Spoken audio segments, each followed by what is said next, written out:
During the pandemic, Democrats increased the value of the CTC and expanded access to more low-income families. The result was one of the most effective anti-poverty programs ever. A record 3 million children lifted out of poverty. Child poverty slashed in nearly half within the space of a year.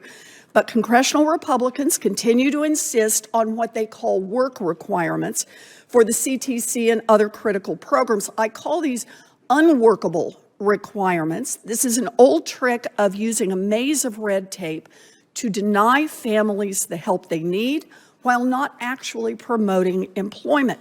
Now, Mr. Dutta-Gupta, you're the director of the Center for Law and Social Policy and an expert on poverty. So tell me, have work requirements, when applied to the CTC, to Medicaid, to SNAP, to TANF, whenever they've been applied, actually helped families find good jobs and escape poverty?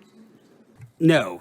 Data show that the CTC refundability doesn't stop parents from working.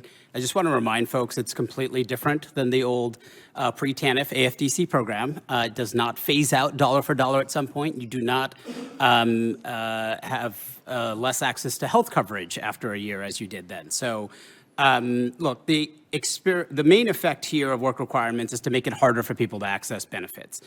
We tried this in Arkansas with Medicaid under the Trump administration, and there was no impact on employment, but they did kick 1 in 4 adults off of health coverage, even though 95% were either already working or qualified for an exemption. So they put work requirements in place, and the consequence was not to boost the number of people who were working at all, but you did lower the rolls of people who got the benefits that they were legally qualified for. And you said, what portion lost their benefits? 1 in 4 adults. 1 in 4.